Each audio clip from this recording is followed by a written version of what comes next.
경찰서 조사실. 회색 벽면이 감정을 흡수하는 공간입니다. 형광등이 끼익거리며 울고 있었어요. 천장에서 약한 물음이 흐르고 있었습니다. 창밖으로 보이는 서울 강남의 야경도 이곳과는 무관하게 반짝이고 있었죠. 여기는 진실을 마주하는 공간이었습니다. 신문 테이블 앞에 앉은 한 청년이 있었습니다. 얼굴은 반쪽은 밝고 반쪽은 어두웠어요. 마치 선과 악이 공존하는 것처럼요. 이름은 박준영, 대학교 경영학과 2학년. 불과 사흘 전까지만 해도 캠퍼스에서 가장 인기 있는 학과 회장이었던 청년입니다. 그 당시 박준영은 후배들이 따르는 선배였어요. 교수들이 칭찬하는 학생이었죠. 친절한 미소, 부드러운 말투, 성실해 보이는 행동. 모든 게 완벽했습니다. 그러나 지금 그의 양손에는 차가운 쇠로 된 수갑이 채워져 있었습니다. 손가락이 파르르 떨리고 있었어요. 손톱 아래로는 검은 흙이 묻어 있었죠. 손등에는 땀과 흙이 섞여 있었습니다. 창백한 얼굴, 떨리는 입술, 흔들리는 눈초리. 마치 방금 전까지 자신이 누군지 깨달은 사람처럼요. 자신이 저질렀던 모든 일들이 한순간에 무너져 내렸습니다. 불과 사흘 사이에요. 검사가 안경을 걸었습니다. 얼굴은 무표정했어요. 법무팀에서 준비한 서류를 천천히 펼쳤습니다. 손에 들린 서류는 꽤 두꺼웠습니다. 30장은 넘었을 겁니다. 혐의 목록이 길었거든요. 검사는 차갑고 명확한 목소리로 읽기 시작했습니다. 법정에서 수십 년을 보낸 검사의 성숙한 음성이었어요.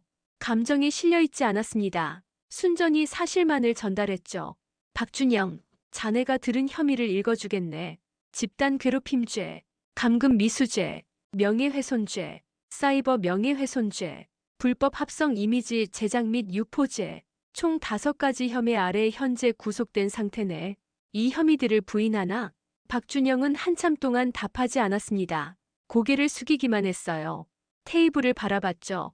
입술이 자꾸 떨렸습니다. 뭔가를 말하려다가 그만뒀어요. 다시 시도했습니다. 하지만 또 멈췄죠. 반복되었습니다. 검사는 인내심이 있었습니다. 오래전부터 자세한 조사를 통해 모든 진실을 이미 알고 있었거든요. CCTV 영상을 수십 번 봤어요. 녹음 파일도 처음부터 끝까지 들었습니다. 메시지 기록들도 다 확인했죠. 수천 개의 메시지들이었습니다. 증거는 압도적이었어요. 따라서 검사는 서두를 필요가 없었습니다. 박준영이 진실을 고백할 때까지 기다릴 수 있었으니까요. 검사가 다시 물었습니다. 목소리는 더 낮아졌어요. 자네에게 묻겠네. 왜 이 모든 일을 했는가? 왜 한 학생을 이렇게까지 괴롭혔나? 그 학생이 자네에게 뭘 잘못했나? 단순한 괴롭힘인가? 아니면 계획된 범죄인가? 침묵이 계속되었습니다. 하지만 그것도 일종의 답이었어요. 검사는 계속했습니다. 이 사건은 어떻게 시작된 걸까? 처음부터 설명해보게. 자네가 어떻게 그 계획을 세웠고, 누구와 함께 실행했는지를, 누구를 해쳤는지를, 모든 세부 사항을. 박준영은 천천히 입을 열었습니다. 목소리는 매우 쉬었어요. 마치 며칠을 말을 안 한 사람처럼요. 마치 목이 말라 있는 것처럼요. 그 순간부터 일주일 전의 모든 일들이 드러나기 시작했습니다. 한 청년이 어떻게 다른 학생을 왕따로 만들었는지, 어떻게 시스템적으로 학대했는지, 어떻게 절대 권력을 유지하려 했는지에 대한 이야기였어요. 그리고 그것이 어떻게 파멸로 끝나가는지에 대한 이야기였죠. 도대체 이 일은 어떻게 시작된 걸까요? 지금 시작합니다. 대학 캠퍼스는 평온해 보였습니다. 오후 햇빛이 강이동들을 밝게 비추고 있었어요. 녹색 잔디밭에서는 학생들이 핸드폰을 들고 있었습니다. 커플들이 손을 잡고 다니고 있었죠. 경영학과 학생들의 평범한 일상이었습니다. 금요일 오후 2시, 대학 학생식당. 점심시간을 지났지만 여전히 학생들이 흩어져 앉아 있었어요. 식당의 한쪽 구석 테이블. 거기에는 혼자 앉은 학생이 있었습니다. 이름은 이준우. 경영학과 2학년. 나이는 23살. 쌍둥이 형 이준호와 달리 매우 조용한 학생이었죠. 형처럼 말을 잘하지도 않았어요. 사교성도 형에 비하면 떨어져 있었습니다. 준우는 평범했습니다. 말 그대로 평범했죠. 준우 옆을 지나가는 학생들의 행동은 이상했습니다. 누군가는 몸을 틀었어요. 마치 준우가 투명한 공기처럼 존재하지 않는 것처럼요. 몸 전체가 준우에게서 멀어졌습니다. 누군가는 의도적으로 한숨을 쉬었어요. 강하고 길게요. 마치 준우가 공기를 오염시키는 것처럼요. 마치 준우의 존재 자체가 불쾌하다는 신호를 보내듯이요. 식당 점원도 다른 학생들에게는 인사하며 웃었습니다. 안녕하세요라고 반갑게요. 하지만 준우에게는 눈도 맞추지 않았어요. 밥을 덜어줄 때도 덤덤했습니다. 마치 로봇처럼요. 감정 없이요. 마치 준우가 사람이 아닌 것처럼요. 작은 무시들이 모여 있었습니다. 하루하루 쌓여가는 것이었죠. 마치 벽돌을 쌓듯이요. 매일 한 장씩 무시가 더해졌습니다. 10개월 동안이요. 준우의 국수는 1시간째 식어가고 있었습니다. 면발이 불어 있었어요. 국물도 색이 변했습니다. 처음에는 짙은 갈색이었던 국물이 이제는 연한 갈색이 되어 있었죠. 준우는 국수를 집어 먹으려는 시도를 해봤습니다. 하지만 손가락이 떨렸어요. 떨린 손가락으로 숟가락을 집을 수 없었습니다. 따라서 다시 내려놨습니다. 손가락을 보면 피가 맺혀 있었습니다. 손톱 주변 피부가 벗겨져 나가 있었죠. 손가락 7개 모두 상처가 있었습니다. 최근 며칠간 자신이 스스로 긁은 상처들이었어요. 무언가를 빼내려는 듯한 절박한 움직임들의 자국이었습니다. 준우는 휴대폰을 들었습니다. 손가락 끝으로 화면을 터치했어요. 손가락이 또 떨렸습니다. 학과 카톡방을 열었습니다. 역시나 자신의 이름이 떠 있었습니다. 10개월 동안 매일 반복되어 온 메시지들이었죠. 다양한 표현이었지만 같은 내용이었습니다. 자신을 배제하고, 자신을 부정하고, 자신을 거부하는 메시지들이었어요. 이준우 진짜 싫어. 그 애 왜 자꾸 나타나? 그 애 보니까 분위기 죽어. 각각의 메시지는 단순했습니다. 하지만 그 단순함이 더 날카로웠습니다. 마치 무디칼로 자꾸만 긋는 것처럼요. 메시지는 끊임없이 올라왔습니다. 거의 매시간 올라왔어요. 마치 누군가 조종하고 있는 것처럼요. 조직적으로요. 계획적으로요. 마치 수도꼭지를 틀어놓은 것처럼요. 계속 흘러나왔습니다. 이 메시지들은 단순해 보였지만 매우 체계적이었습니다. 처음엔 아주 미세한 것부터 시작되었거든요. 10개월 전 입학했을 때만 해도 준우는 평범한 학생이었습니다. 아무도 그를 주목하지 않았어요. 하지만 무시하지도 않았죠. 그냥 평범했습니다. 강의실에서 자신이 앉으려던 자리가 자꾸 없어졌습니다. 옆 학생이 이미 앉아 있었어요. 처음엔 우연이라고 생각했습니다. 하지만 매 강의마다 반복되었어요. 준우가 강의실에 들어오면 이미 자신의 자리가 차 있었습니다. 점심을 먹을 때 주변 분위기가 자꾸 냉랭해졌습니다. 누군가 밥을 먹다가 준우가 다가오면 일어나서 가버렸어요.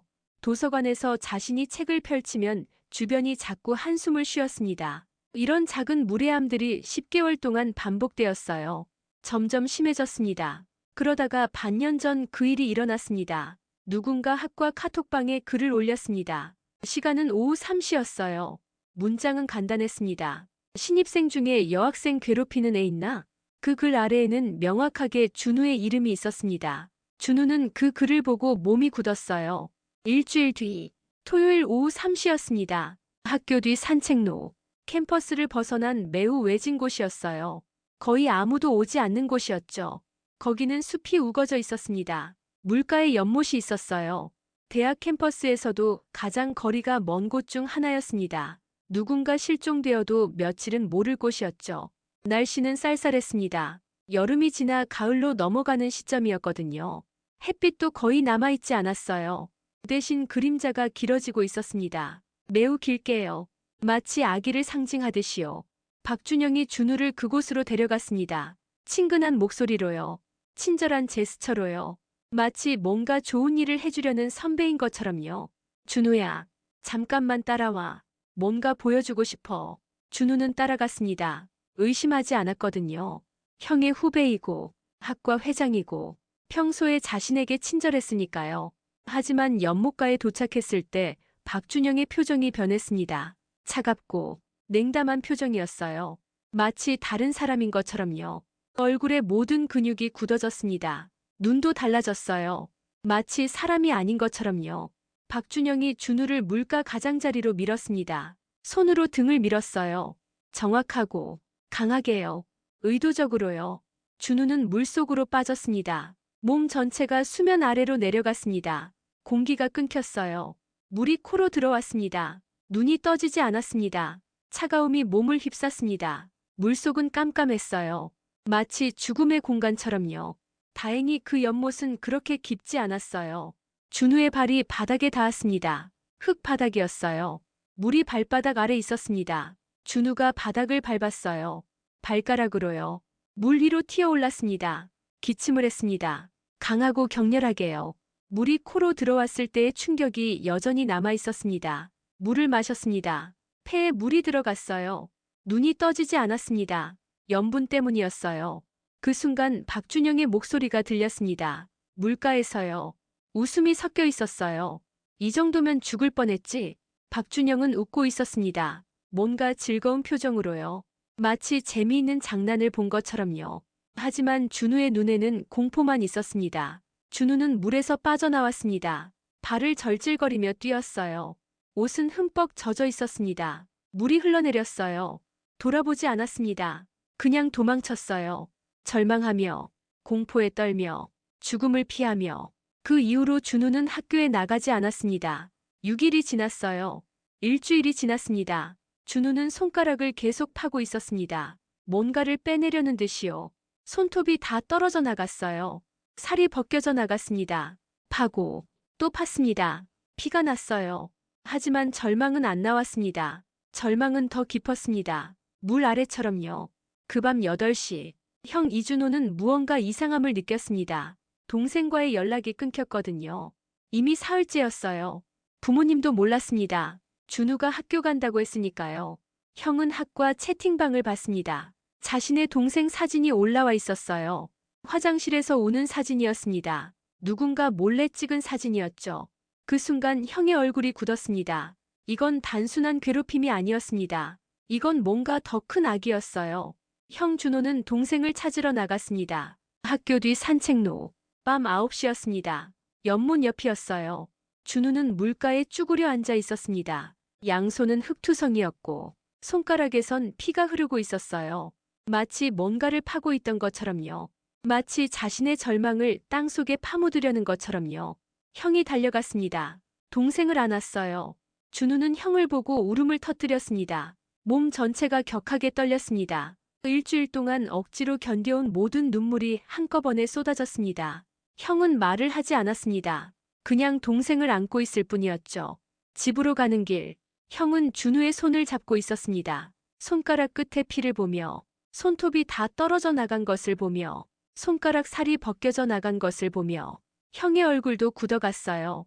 뭔가 매우 심각한 일이 일어났다는 걸 알았거든요. 집에 도착했을 때 부모님은 없었습니다. 회사 출장으로 자리에 없었죠. 밤 11시였습니다. 형은 준우의 손을 씻어주었습니다. 따뜻한 물에 피를 씻어냈어요. 밴드를 감아주었습니다. 팔개를요. 손가락 8개 모두요. 그리고 따뜻한 물과 함께 조용한 시간을 가졌습니다. 아무도 말을 하지 않았습니다. 단지 함께 있을 뿐이었죠. 준호가 물었습니다. 목소리는 차분하지만 굳어 있었어요. 천천히 말해봐. 뭐가 있었어? 준우는 천천히 지난 10개월간의 모든 일을 얘기했습니다. 처음에는 작은 따돌림이었다고. 하지만 시간이 지나면서 점점 심해졌다고. 거짓이 퍼졌다고. 사진이 합성되었다고. 그리고 일주일 전 가장 끔찍한 일이 있었다고 말했어요. 연못에서의 일을요. 형의 얼굴이 창백해졌습니다. 박준영을 알고 있었거든요. 그 학생을 신뢰하고 있었죠. 후배였기도 하고요. 준호는 CCTV 영상을 확인했습니다. 경찰에 신고했어요. 형사가 왔습니다. 조서를 작성했습니다. 하지만 일주일이 지났습니다. 경찰의 연락은 없었어요. 학과장도 퇴원했습니다. 좀 더 기다려봅시다. 학생들 사이의 일이니까요. 형은 결심했습니다. 직접 움직이기로 했죠. 준호는 준우를 학교에 데려갔습니다. 평소처럼 아무렇지 않게요. 하지만 형은 따로 움직였습니다. 휴대폰에 녹음 앱을 켰어요. 빨간 동그라미를 눌렀습니다. 녹음이 시작되었어요. 시간은 오후 2시였습니다. 형은 박준영을 찾았습니다. 캠퍼스 도서관 앞이었어요. 박준영이 친구들과 웃으면서 얘기하고 있었습니다. 박준영, 말 좀 할 수 있을까? 박준영이 돌아봤습니다. 웃음이 얼굴에서 사라졌어요. 너, 내 동생 괴롭혔지? 형은 휴대폰 스피커를 켰습니다. 박준영의 목소리가 재생되었어요. 이 정도면 죽을 뻔했지? 박준영의 얼굴이 창백해졌습니다. 그 순간 형은 학과 단체 채팅방에 메시지를 보냈습니다. CCTV 영상 파일을 첨부했어요. 제목은 간단했습니다. 이 영상을 봐주세요. 진실입니다. 채팅방이 폭발했습니다. 수십 개의 메시지가 올라왔습니다. 휴대폰이 울기 시작했어요. 탁탁탁탁. 이게 뭐야? 박준영이가 했어? 진짜인가? 그런데 뭔가 더 이상한 일이 일어났습니다. 몇몇 학생들이 고백을 시작했거든요. 마치 기다리고 있었던 것처럼요. 박준영이가 나한테도 이러라고 했어. 내가 사진 합성했어. 박준영이가 방법을 가르쳐줬어. 메시지가 계속 올라왔습니다. 준호는 이 모든 것을 캡처했습니다. 증거 수집 중이었거든요. 경찰서에 제출된 증거들은 압도적이었습니다. CCTV 영상 파일, 녹음 파일, 학과 채팅방 기록, 스크린샷들, 모든 게 박준영의 범행을 명확하게 증명했어요. 경찰의 태도가 바뀌었습니다. 더 이상 기다릴 수 없는 상황이 되어 있었거든요. 담당 형사가 준호에게 말했습니다. 더 이상 기다릴 수 없습니다. 체포영장을 청구하겠습니다. 박준영에 대한 긴급 체포영장이 그 자리에서 청구되었습니다. 혐의는 감금 미수죄, 폭행, 협박이었어요.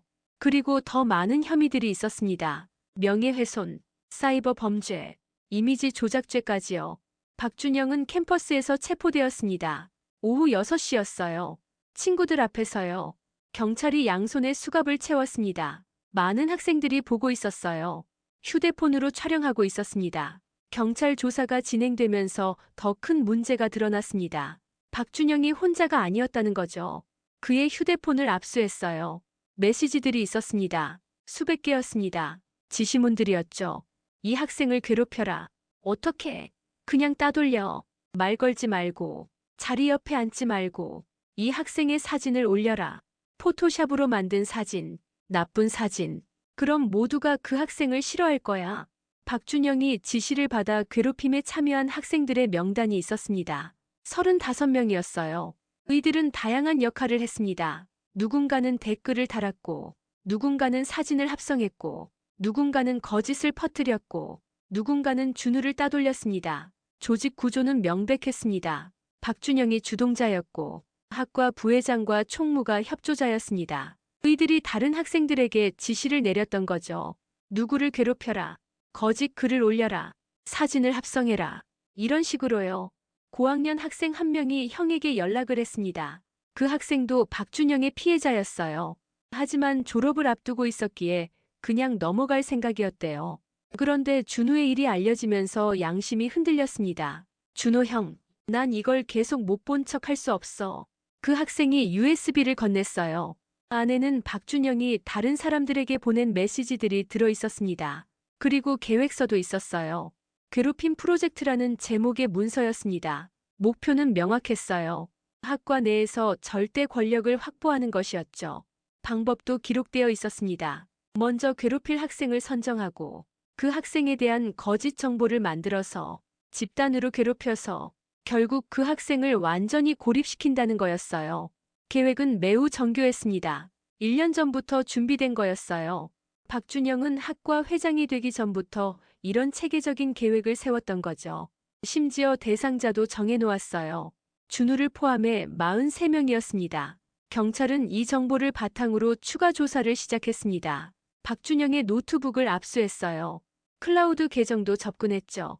모든 메시지, 모든 파일, 모든 증거가 수집되었습니다. 경찰 조사에서 검사가 박준영에게 물었습니다.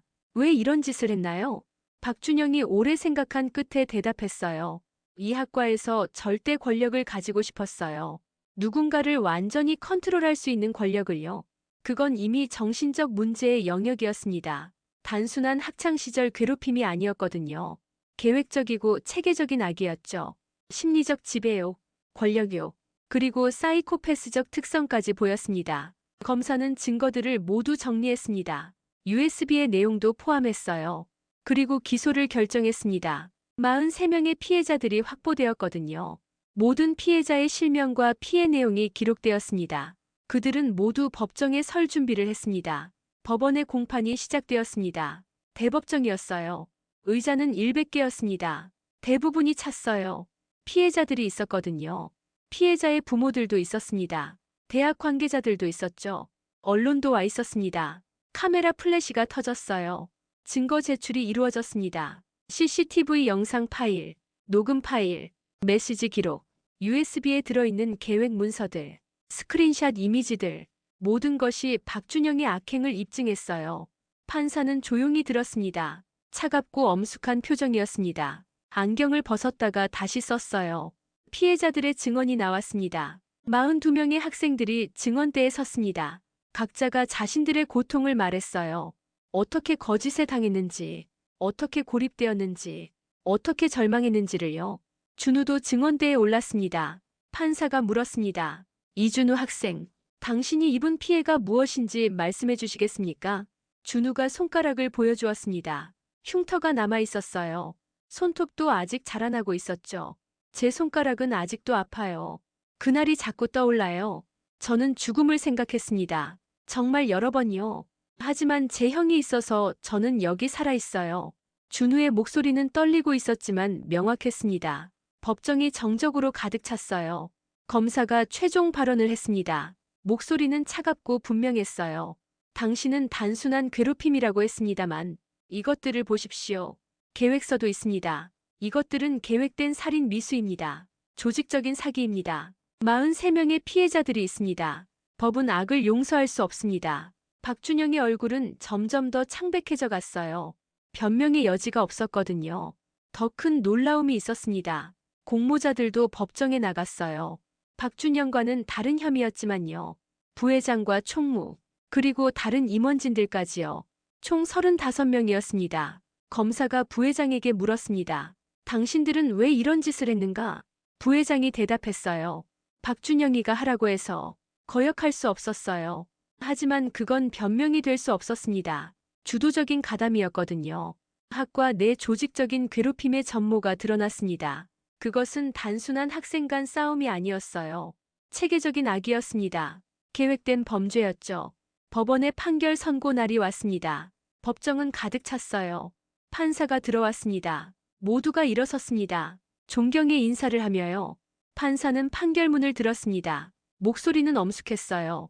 법정이 숨을 죽였습니다. 피고인 박준영에 대해 다음과 같이 선고합니다. 집단 따돌림죄로 징역 2년, 감금 미수죄로 징역 8개월, 명예훼손죄로 징역 6개월, 사이버 명예훼손죄로 징역 6개월, 합성 이미지 제작 및 유포죄로 징역 8개월, 합계 징역 3년입니다. 법정이 조용했어요. 그리고 피해자 43명에 대해 각각 위자료 150만 원씩을 지급할 것, 합계 6,500만 원을 지급하십시오. 추가로 불법 촬영물 제작 및 유포로 추가 징역 8개월이 있습니다. 총 징역 3년 8개월입니다. 판사는 계속했습니다. 그리고 학과 내 공모자 35명에 대해서도 형사 고발 조치를 권고합니다. 이것은 개인의 문제가 아닙니다. 이것은 조직적인 범죄입니다.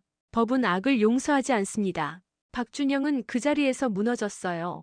얼굴을 손으로 감싸고 울음을 터뜨렸습니다. 하지만 아무도 그를 봐주지 않았습니다. 피해자들도 아닙니다. 부모들도 아닙니다. 판사도 검사도 변호사도 아닙니다. 경호원이 박준영을 일으켜 세웠습니다. 쇠고랑이 다시 채워졌어요. 더 단단하게요. 그를 감옥으로 옮기기 위해서였죠. 대학교는 즉시 박준영을 제적 처리했습니다. 앞으로 이 대학의 학적에는 그의 이름이 남지 않게 됩니다. 제적 사유는 명확했어요. 품행 불량으로 인한 제적. 학과 내 공모자들에 대해서도 징계위원회를 열었어요. 임원진 17명은 정학 또는 제적 처리 대상이 되었습니다. 언론도 보도했어요. 기사는 크게 나갔습니다. 신문의 일면이었죠.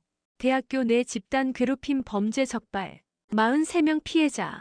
가해자는 징역 3년 8개월. 인터넷도 난리였습니다. 포탈 뉴스에 오르내렸어요.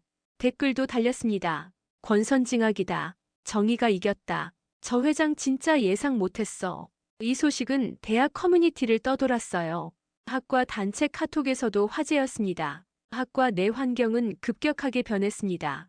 비상대책위원회가 꾸려졌어요. 괴롭힘 예방 프로그램이 의무화되었죠. 신임 학과장이 임명되었습니다. 박준영의 파벌과는 다른 교수였어요. 신임 학과장은 첫일로 피해 학생들에게 공식 사과를 했습니다. 목소리는 진지했어요. 눈도 마주쳤습니다. 저희가 너무 늦게 행동했습니다. 정말로 죄송합니다. 이런 일이 다시는 일어나지 않도록 하겠습니다. 그 사과를 받으며 준우는 울었습니다. 형은 옆에서 동생의 손을 잡고 있었어요. 처음으로 무언가가 회복되는 느낌이었습니다. 법은 결코 악을 용서하지 않았습니다. 정의는 늦었지만 반드시 왔습니다. 인과응보. 그 말이 맞았습니다. 3개월이 지났어요.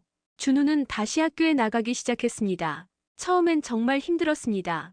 또 피할까봐, 또 괴롭힐까봐 마음이 불안했어요. 발걸음이 떨렸습니다. 첫날은 강의를 듣다가 울음이 나왔어요. 이유 없이요. 하지만 학과 학생들의 시선이 달라졌습니다. 이제 준우를 피하지 않았거든요. 오히려 다가갔어요. 한 명 한 명이 준우에게 다가왔습니다. 그것은 자백이자 사과였습니다. 준우야, 힘냈어. 정말 미안했어. 나도 피해자였어. 박준영이 시켜서 너를 괴롭혔어. 정말 미안해. 용서해 줄 수 있을까? 진짜 미안해. 이런 말들이 반복되었습니다.